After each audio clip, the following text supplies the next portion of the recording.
Pessoal, nossa primeira reunião de 2026, um bom ano para todos aí.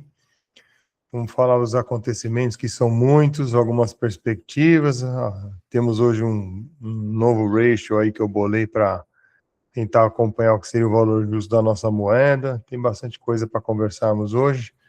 Então vamos lá, não vamos falar muito devagar, que senão vai demorar muito. Bom, todo mundo sabe aí que os Estados Unidos capturou o Maduro e o mercado está esperando o que vai acontecer agora com o petróleo, se a Venezuela vai voltar a suprir o mercado. Lembrando que o óleo da Venezuela é um óleo pesado, ele é muito bom para fazer diesel, que seria bom para os caminhões americanos, né? E dali do Caribe sai fácil para as refinarias do Golfo. Só que as refinarias do Golfo estão com capacidade bem tomada, né? O spread de refinar diesel parece que está alto historicamente, então precisaria. É um processo que vai demorar um tempo, aumentar a capacidade de refino, aumentar a capacidade de exportação da Venezuela. Acho até por isso que o petróleo nem chegou a desabar hoje. Chegou a cair 1%, agora está meio que flat. O que aconteceu para variar é o ouro subindo muito, 2%, mais uma vez aí no barulho geopolítico, talvez com medo de uma reação da China ou de outros países assim, né? E agora vai ficar aquela coisa. Será que eles vão querer mostrar punch, vão ficar quietinhos, vão mostrar que só quem tem punch é os Estados Unidos? Nós estamos chegando numa situação meio que limítrofe aí, né? Chama a atenção também os yields no Japão continuam subindo, a base monetária deles está contraindo. Essa é uma situação um tanto quanto curiosa, né? Porque geralmente quando você tem, é o caso do Brasil, né? Assim, governo, ou Turquia também, o governo emitindo moeda, dando crédito, e aí os juros acompanha, porque o pessoal vê que vai perder o valor a moeda. No Japão você tem os yields subindo, mas a base monetária está contraindo. Então acho que cedo ou tarde, isso aí deveria levar a moeda deles a apreciar, tá? Posso estar errado, mas é a minha opinião aí. Eu olharia como um fundo macro umas puts longas aí de dólar e ien, dependendo da vol implícita, se for abaixo de 10%, acho que dá para pôr para dentro, tá? Aqui no Brasil vai voltar o zum político com essa prisão do Maduro, se isso aí influencia o financiamento de campanha dos partidos de esquerda aqui ou não, aí vai ter todo esse zum aí, né? O fato é que ano passado fechamos aí Latam como segundo melhor classe de ativos na performance, continua tendo algum flow para emerging markets e a gente beneficia disso. Não foi muito grande o flow nesse ano, tá? Comparado com outros anos que tiveram, esses 27 bi. Foi nada de estrondoso, né? Mas o fato é que teve fluxo e ajudou muito o mercado aqui, que estava muito leve, né? Muita gente saiu do mercado, então isso acabou ajudando. Então vamos lá. Da maneira que a gente costuma dividir, vamos acelerar. Liquidity Watch, tá? O Michael Howell do Cross Border, que é um cara muito bom, ele está com uma visão um pouco diferente do mercado aí, de que o dólar poderia fortalecer agora em 2026, ao contrário de que todo mundo continua com o call de dólar fraco, porque essa última atitude do Fed que foi comemorada pelo mercado, que é o Reserve Management Purchase, um programa onde o Fed faz operações que aumentam as reservas bancárias, né? É apenas um esparadrapo aí, não uma emissão para valer de liquidez, tá? E isso poderia favorecer o dólar como safe haven ainda, tá? Eles estão ainda devagar na emissão de moeda, segundo ele, tá? O mercado de SOFR contra Fed Funds continua, de certa maneira, estressadinho aí, um pouco para cima do que seria uma média, e eles vão atuar essa atuação é para tentar diminuir isso. Esse é o mercado mais importante da base de tudo, né? Esse é o mercado de treasuries, né? Já o Bitcoin subindo um pouco aí na esteira do ouro também. O debasement trade continua no mercado, muita gente ainda apostando nisso. Só depois eu vou passar o gráfico da MicroStrategy, ela não reagiu muito, não. É que o Bitcoin também subiu pouco, né, das mínimas, mas MicroStrategy quase que não saiu do lugar. Aqui nós temos os nossos reverse repos, eles aumentaram no final do ano, lá para a virada do ano, mas agora voltaram ao nível bem baixo de novo. Aqui a atuação do Fed aumentou um pouquinho as reservas bancárias, ainda num patamar não significativo. O M2 deles crescendo perto do PIB nominal, a gente acha que se tiver monetização de títulos, que o que acontece é assim, o governo americano está permitindo mais alavancagem dos bancos, eles historicamente usariam essa alavancagem para comprar mais T-bills, e aí você aumentaria o money supply, porque não são novos depósitos, o banco só está aumentando a alavancagem comprando com dinheiro sem lastro, né? E aí esse M2 poderia ir para 7, 8%, que isso não seria compatível com uma inflação de 2%, tá? Por enquanto não estamos nisso, estamos em 4%, acho que a inflação até deve dar uma cedida. Vocês vão ver aí que o Cleveland Fed que faz o Inflation Forecasting tem até a inflação caindo, a inflação implícita está bem baixinha. Ouro mais uma vez dando uma porrada aí, ficando numa resistência em relação à quantidade de M2 circulando no mercado. Eu uso o M2 para Estados Unidos porque eles não divulgam mais M3, M4. As reservas bancárias também, desculpa, a carteira de crédito total do sistema deles crescendo aí 4 e pouco, muito em linha com o money supply, nada demais, é um crescimento leve. O DXY hoje de manhã, a notícia do Maduro deu uma fortalecida, agora está um pouquinho mais fraco, mas a vol não está alta, não. Está testando a média semanal aqui. Se o Michael Howell tiver certo, isso aqui rompe e vai para cima. Mas vocês veem que ele está trabalhando nesses patamares aqui. O mercado está perdido e não está nem querendo romper máxima nem mínima, por está longe disso, tá?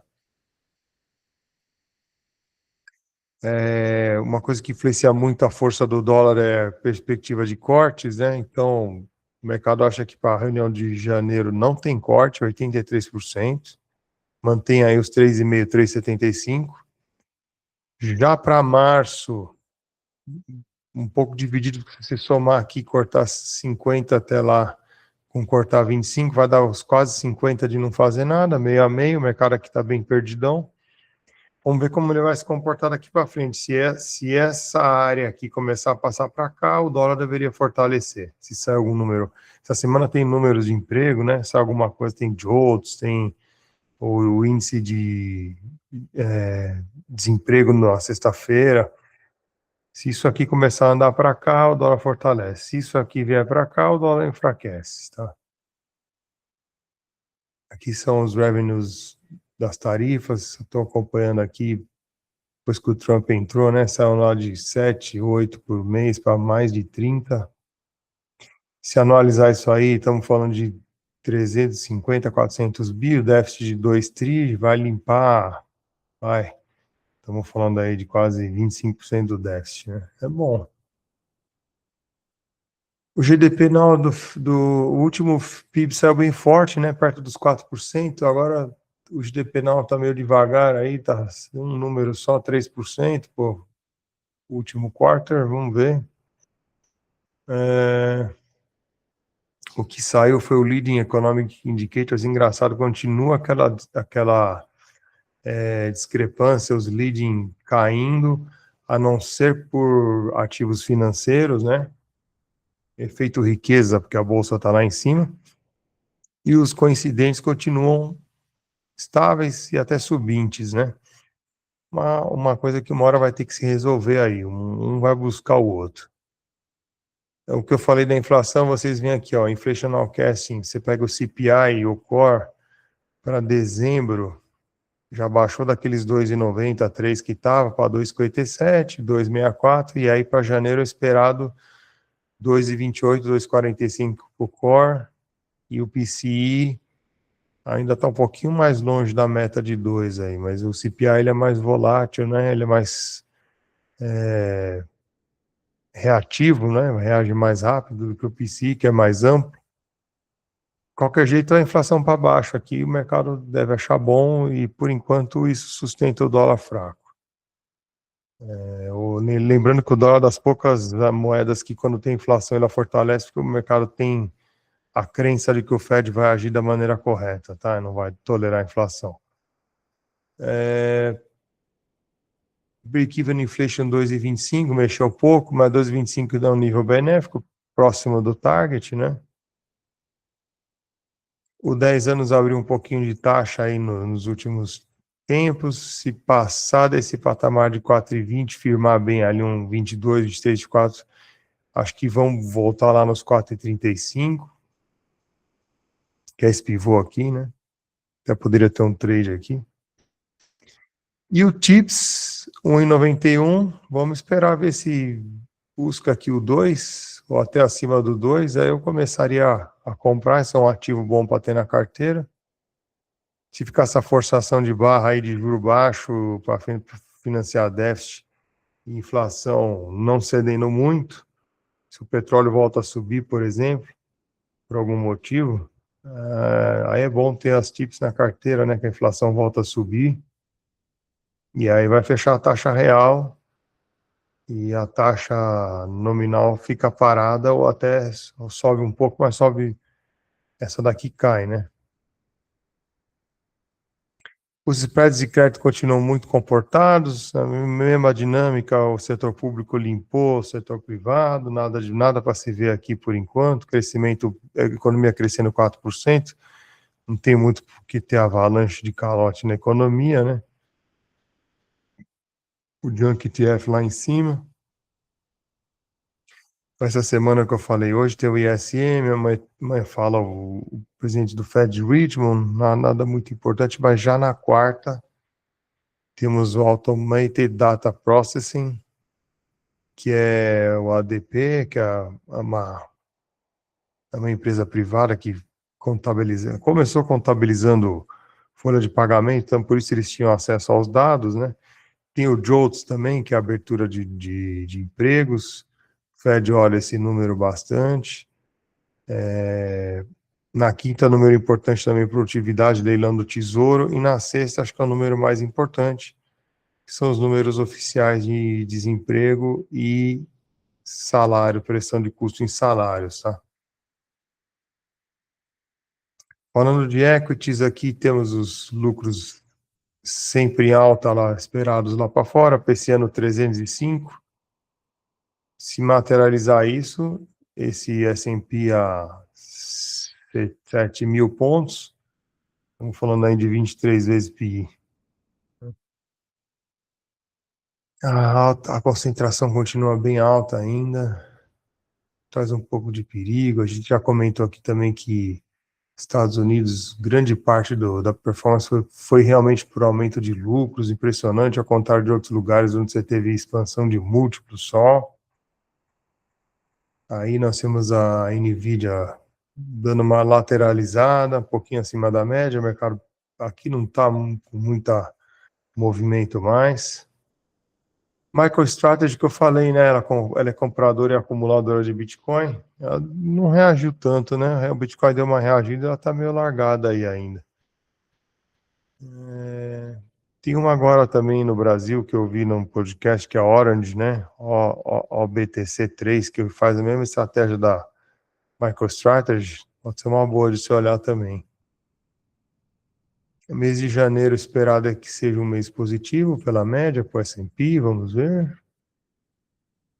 Agora, impressionante, esse gráfico é um gráfico de trend de alta de livro-texto, né? O S&P puro, sem ajustes.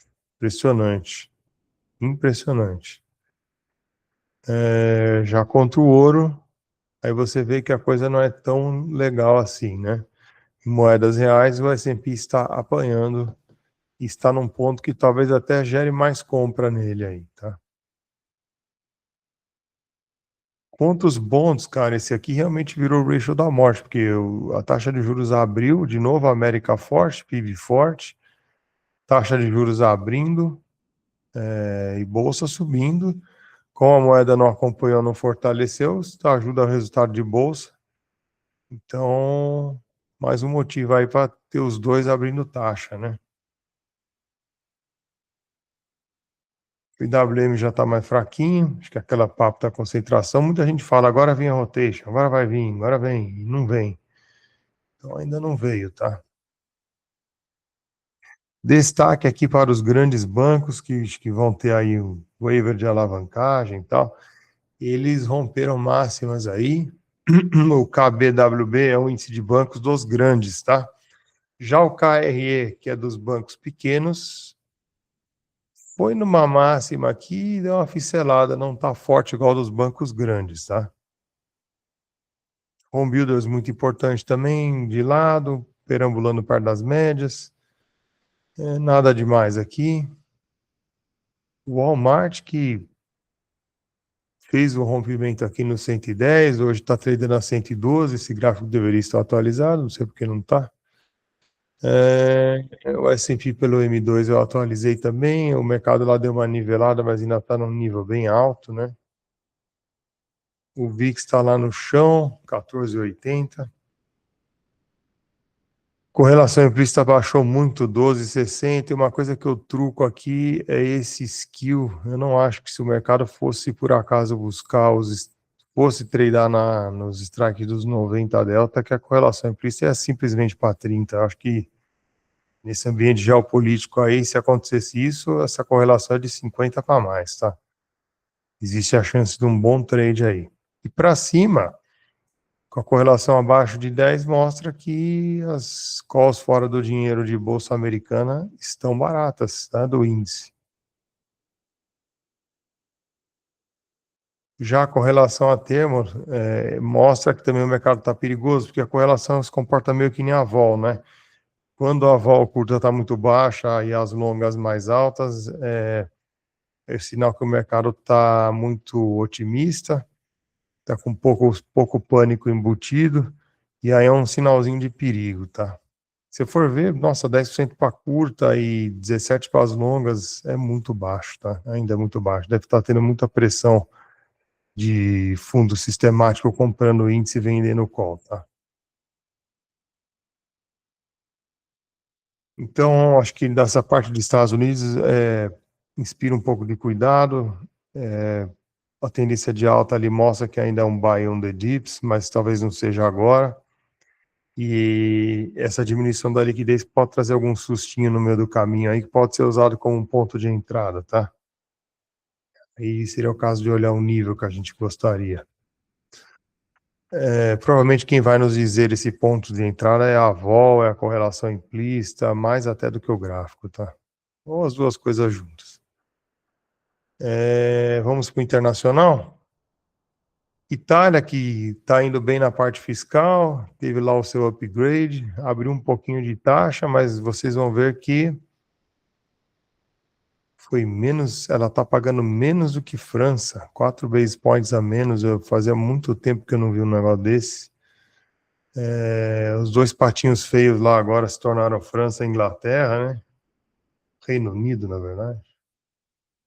Mas a bolsa francesa, todas as bolsas, né? Então, querendo romper aqui, se traçar um Dongxian Channel aqui, ó, se ele vai passar, New Highs é para comprar, tá?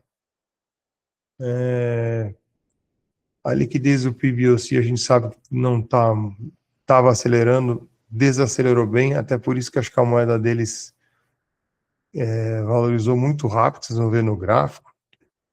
Mas o Iron Ore até que tá bidado aí, tá numa congestão aqui na parte de cima. Esse background que a gente sempre comenta, né? A taxa de juros na China também estava em 1,85, abaixo da do Japão, que já está em 2,15, né? Olha aqui o que eu falei. Aqui tinha ameaça deles porem liquidez e tal. Chegou aqui, por algum motivo, começaram a tirar, não sei se medo de ataque especulativo, muito bafafá com o Trump, eu não sei. mas reduziu-se a liquidez e a moeda deles valorizou muito, né? Fora o saldo que eles têm também de balança comercial gigante e tal. O próprio Gave Call fala que o, o trade mais óbvio para eles é moedas da Ásia, que elas estão muito subvalorizadas e realmente tá se materializando, tá? Ações da China, mais uma aqui. Ele não rompeu o canal do Don Xian, fazer novas máximas aí. Aqui um índice de dólares quanto a moedas emergentes, estressou no final do ano, voltou bem já. Aqui é um par novo que nós vamos ter que começar a olhar também, que é o quanto de kronas norueguesas você precisa para comprar um euro, tá? Porque isso aqui é muito correlacionado com o petróleo. Então, se isso aqui começa a subir muito, é porque o mercado acha que o petróleo vai desabar para baixo, a coroa está valorizando, aí o petróleo talvez esteja subindo. Então, hoje não aconteceu nada aqui, né? Isso aqui teve um ligeiro spikezinho para cima, mas nada demais. Aqui o UK, né? Mais um patinho feio, 4,52 de taxa. Mas tá numa congestão aqui, por enquanto nada demais, tá? O mercado lá acha que mesmo com o fiscal, com tudo indo mal, a taxa vai fechar, o desemprego vai piorar, a inflação vai convergir para baixo lá, essa é a opinião, tá? Que eu mais leio dos bancões de lá. A Libra também tá até que forte aqui, não tá apanhando não, pelo contrário, até valorizou nos últimos tempos. E outro destaque aqui agora de alta das taxas de juros é a Alemanha, né? Japão e a Alemanha ficaram muito tempo com taxas lá embaixo, a Alemanha está querendo romper máxima aqui, pode abrir oportunidade de um trade também, porque eles vão gastar mais, tal, pode ser por isso. Interessante, fazia tempo que eu não via.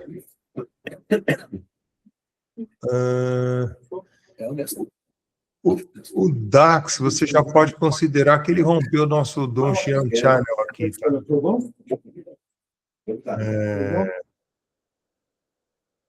Ele passou as máximas aqui, teoricamente, para quem segue tendência, seria uma compra, tá?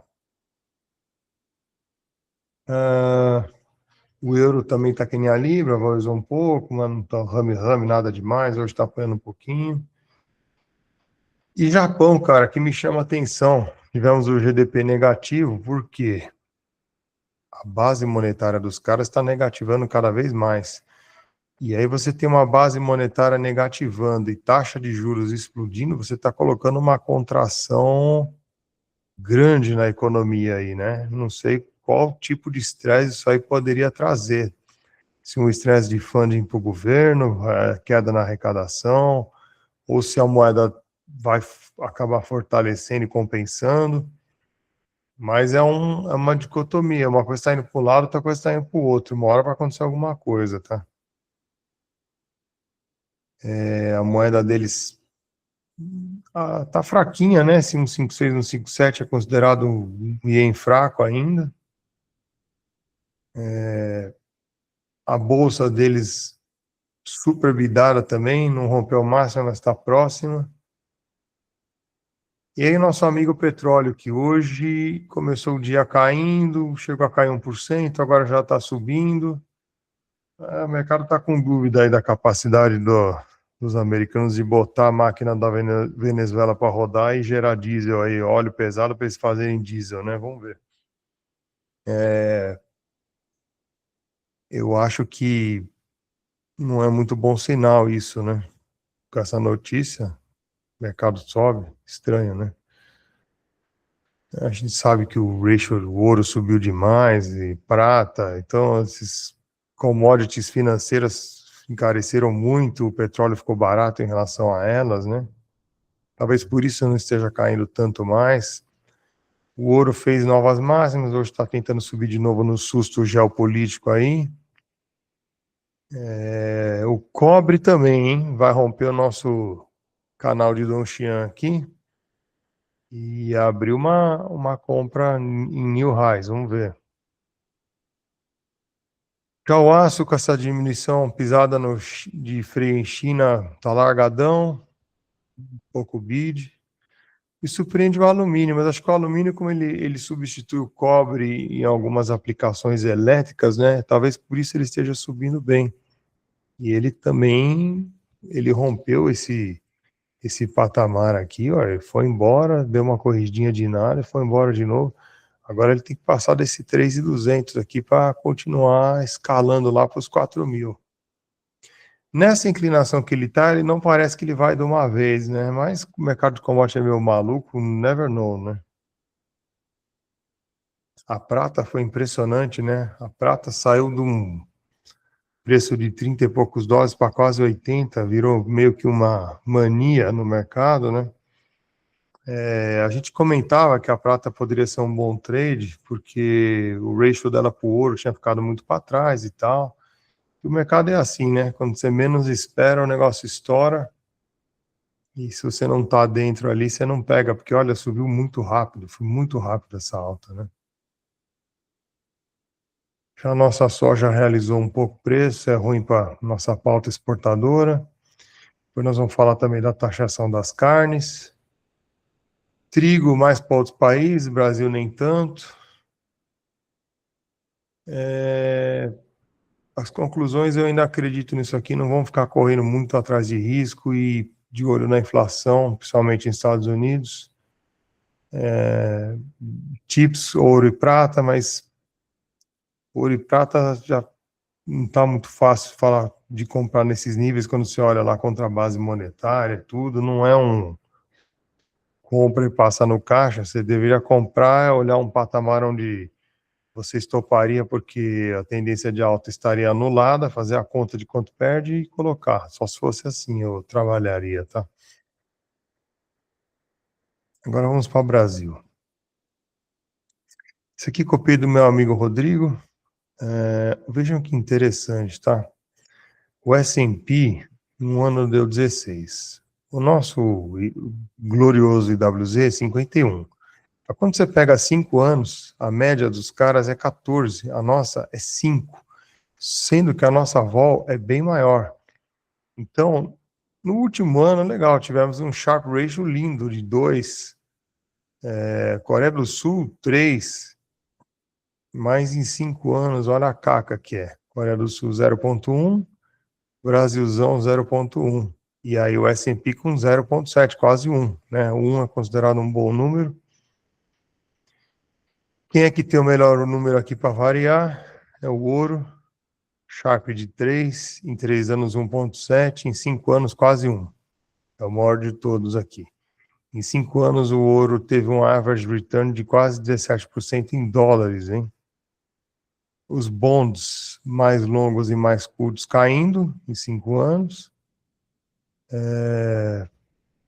Então, é isso. E China, em um ano também foi bem, porque é emerging market, mas em 5 anos indo mal também, indo pior do que o Brasil, tá?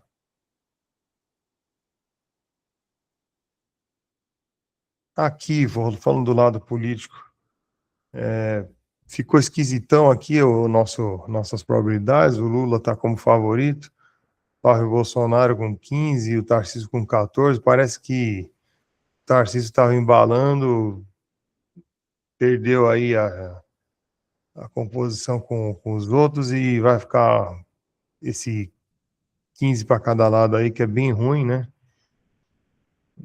Os outros não têm chance, então talvez a Michelle Bolsonaro, mas não acho que ela seja candidata, então. Mas o cenário aqui, na caso de eleição, ficou um tanto quanto esquisito, né? É, lembrando que o que ajuda muito o Lula é esse IPCA voltando para 5%, tá?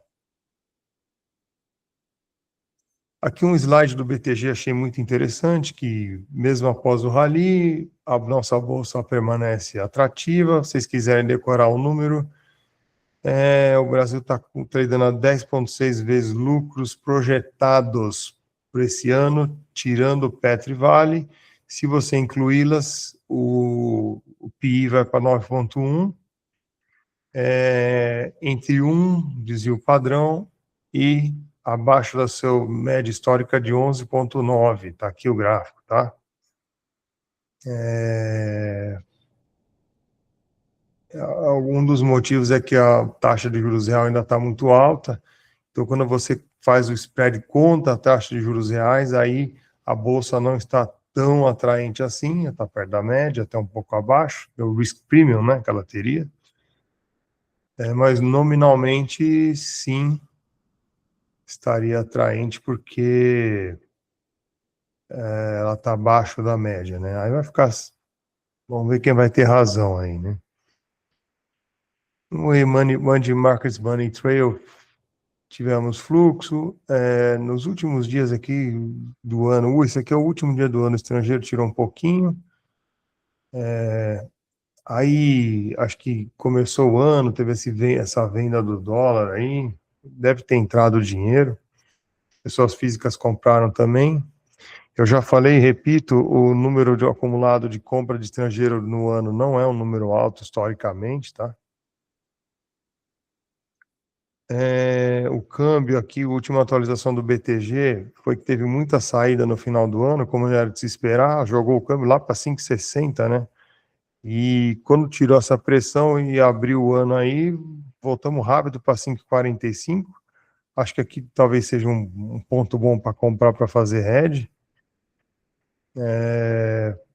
E tá aqui os números, olha, a balança ano passado positivou quase 48, mas a brasileirada tirando dinheiro e também empresas, né? 70 bi de saída, net 23 bi de saída, de fluxo de saída no ano, tá? Aqui foi essa semana que saíram esses 5, 6 bi, a última semana do ano, né? Ó, fomos lá buscar os 5,60. Ó, repara como o mercado tem memória. O 5,60 aqui, ó, o mercado bateu aqui e desceu. Em relação à carne, que é das maiores na nossa pauta de exportação, né?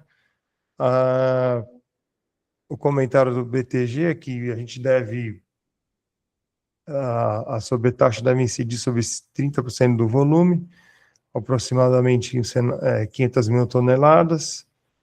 O impacto máximo das exportações seria da ordem de 2,5 bi.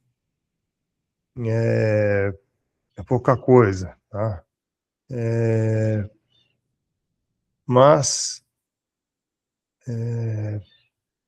e outra coisa também, né? Acho que foi o Adriano que comentou que poderia sobrar mais carne aqui, e aí cairia o preço, mas eles estão dizendo aqui que o histórico tem sido, ao invés de deixar a carne aqui, eles acham outros lugares e vendem para fora e não mexe o preço aqui, tá? Ah, hoje eu gostaria de retomar esse estudo que eu fiz eu fiquei pensando aí como melhorar esses meus ratios de criação e carrego de moeda, né? Eu tive uma ideia, eu vou mostrar para vocês aqui o seguinte, eu estava comparando, desde 2008, a linha vermelha é o acumulado de M2 fabricado no Brasil quanto M2 fabricado nos Estados Unidos. A gente vinha numa toada parecida, o Brasil sempre criando um pouquinho a mais, mas depois do Covid isso acelerou muito, porque os dois aceleraram a criação de moeda, mas os Estados Unidos em 22 e 23, que é logo aqui assim, ó, eles puxaram o freio e nós não, nós continuamos fazendo, tá? Isso fez com que a moeda brasileira apanhasse, tá? O preço justo seria 5,74, pondo a base em 2008.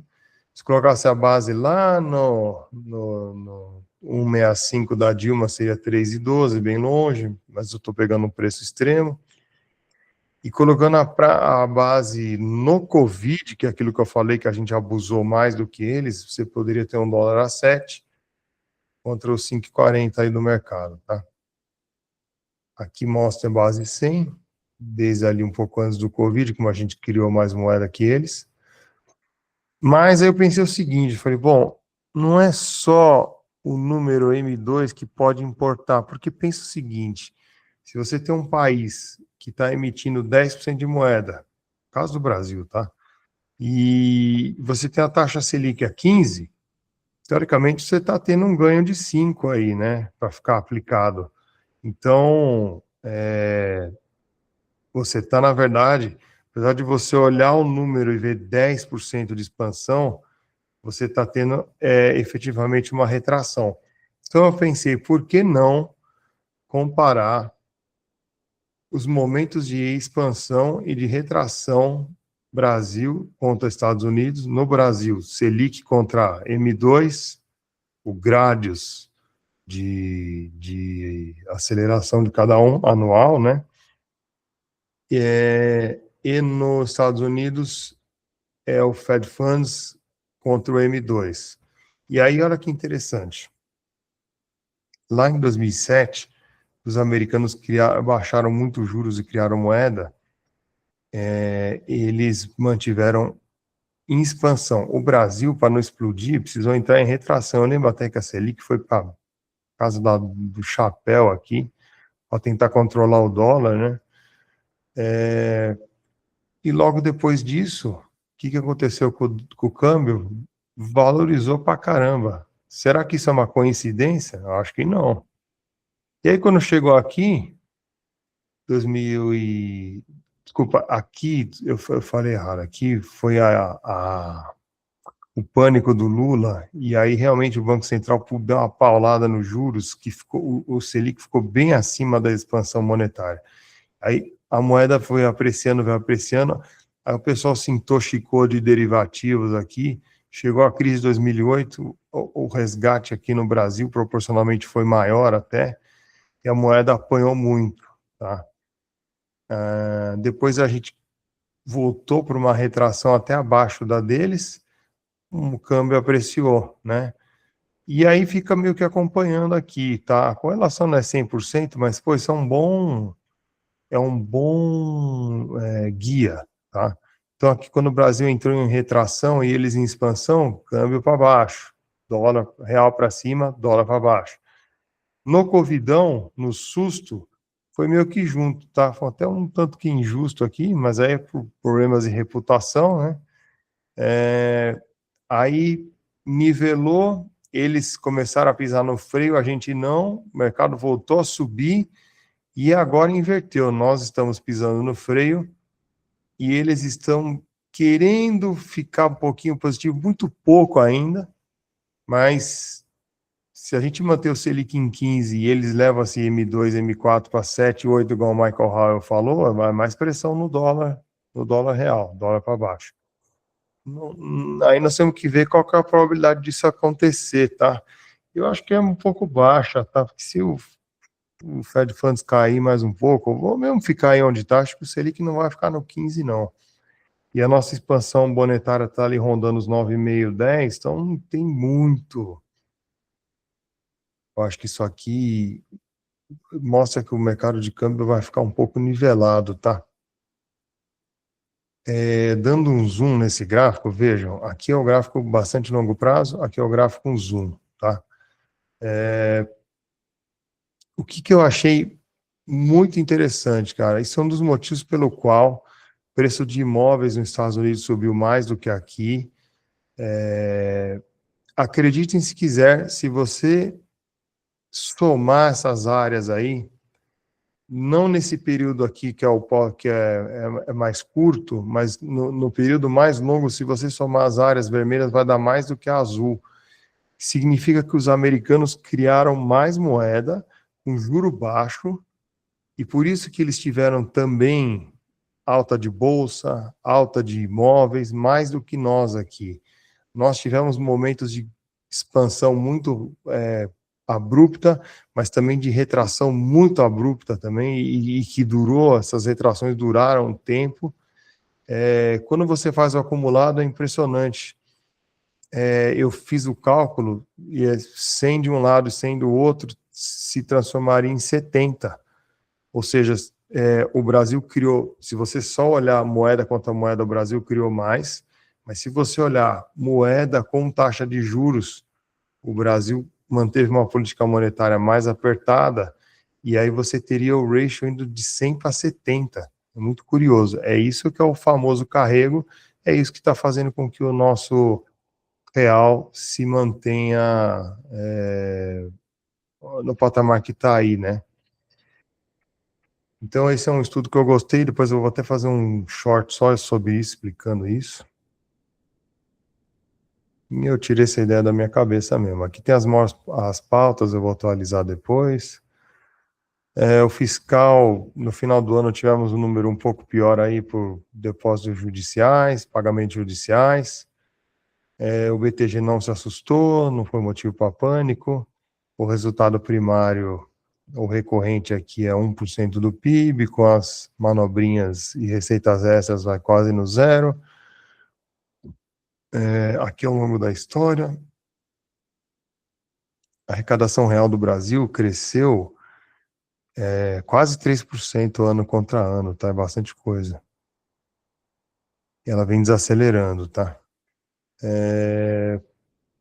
Isso aqui nós já falamos, só que de outra maneira. Então, aqui, aquela contração extra que o Brasil tem, faz com que você tenha esse efeito aqui, ó, o preço dos imóveis, eu pego o índice FIPZAP, divido pela base monetária, ele está lá embaixo, ele está barato, é por causa disso, né?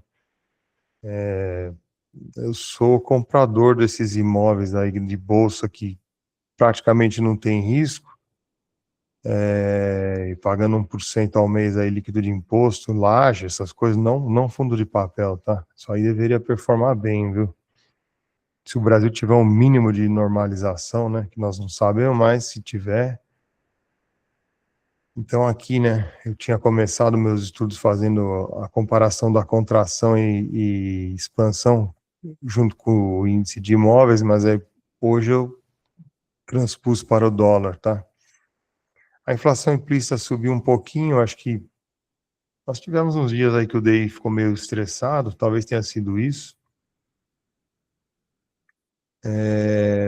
No gráfico aqui ele está bem lateral, né? O mercado teve um Copom, acho que foi do começo de dezembro, que o Galípolo falou, reconheço uma certa fraqueza, o mercado ameaçou romper aqui, ó, romper patamar para baixo, mas aí logo depois saíram números bons de atividade, de emprego, e o mercado ficou perdido, tá?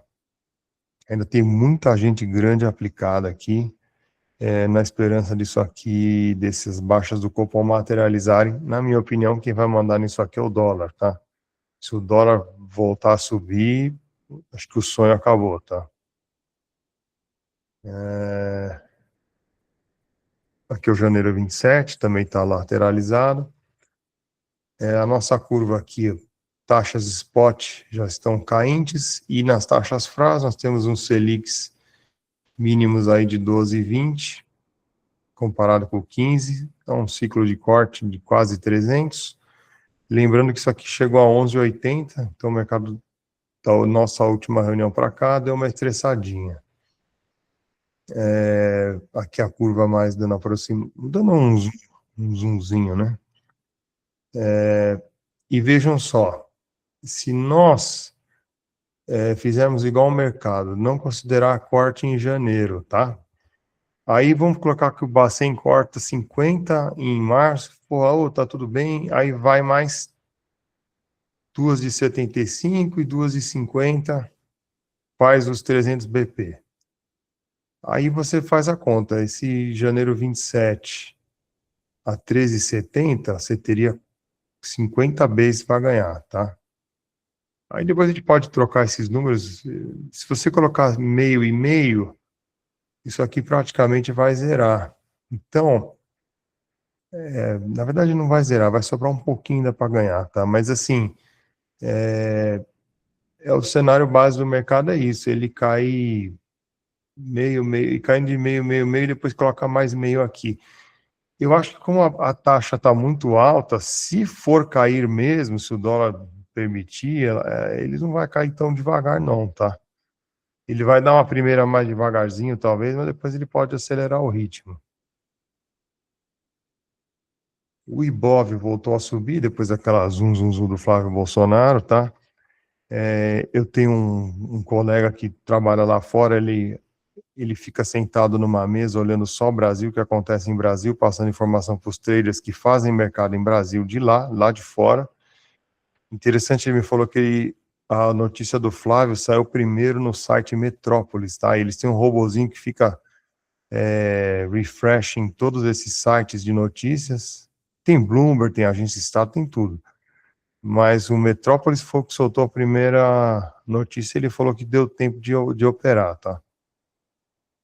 E até brincou que ele poderia ter ganho muito mais e tal. Faz parte, né?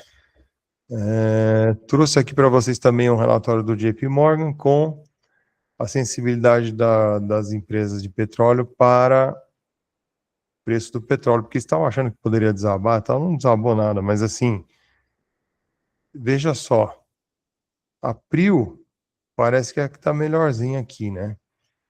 E bem complicado para o YPF e Brava, né? Isso no barril a 55 o barrel, o free cash flow yield cairia aí na perto de 6,5 para 2 só, na Prio de 19 para 14. A Brava ficaria negativo, Recôncavo praticamente zero. Então, é interessante aqui saber. Se alguém quiser mais detalhes depois, eu posso comentar, tá? O nosso WZ aí fechou o ano subindo, rompemos uma tendência de baixa bem longa, né? Batemos aqui nessa média semanal, voltou a subir.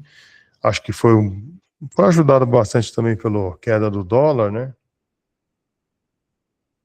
Contra o IEM a gente estava indo bem, apanhou, agora parece ser um ponto de compra aqui também. Contra o ouro aí vira covardia comparar, né? O Brasil está nas mínimas.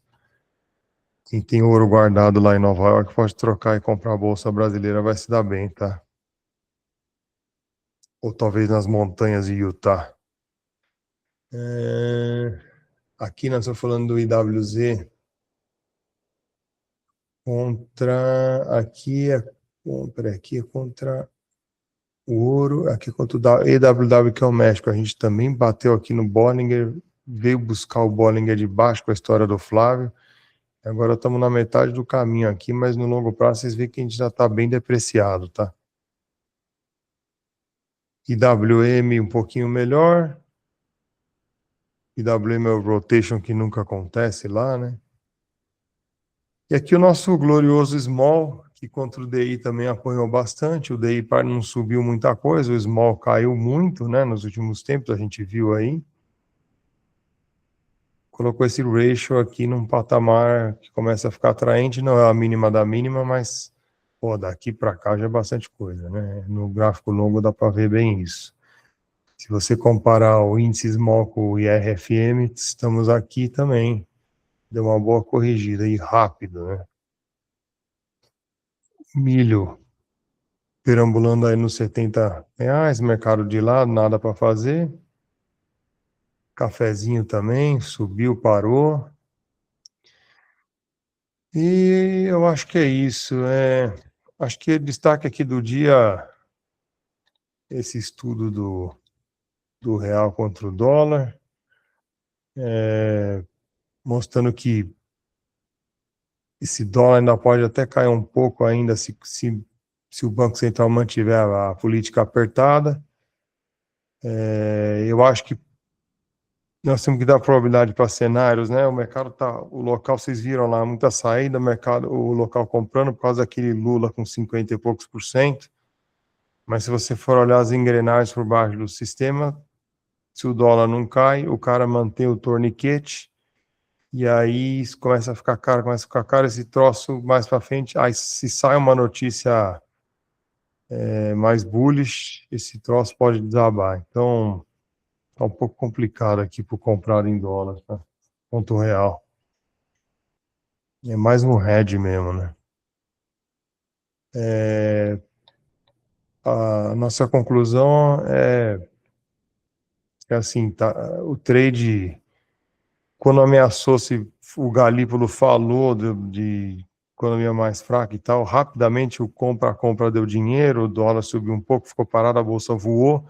Agora a bolsa já subiu bastante, o dólar está num patamar mais ou menos, o compra-compra apanhou um pouco aí esses dias, tá? Acho que seria o caso de esperar o dólar cair mais um pouco para comprar, e a bolsa não mexeria muito, não. Taxa de juros aplicado ainda, esse 13 é acima da média, e tem muito peixe grande aplicado aí, a gente que sabe o que se passa no mercado. O único senão disso é que pode ter uma estoparia para o outro lado, mas eu não sei o que poderia sair nesse sentido, porque quem aí não sabe que o Lula é favorito, né? Mas se ele começasse a barbarizar muito nas entrevistas dele, né? Mas acho que é isso, conseguimos cobrir muita coisa em menos de uma hora, eu estou feliz. Se alguém tiver alguma pergunta, senão eu Tá tranquilo, Luiz. Obrigadão, aí. Agradeço a Feliz presença, ano boa novo para todo semana. mundo, aí. Feliz 2026. Bem, valeu. Um abraço. Obrigado, Vinícius. Bom dia. Tchau, tchau. Bom dia, tchau, tchau.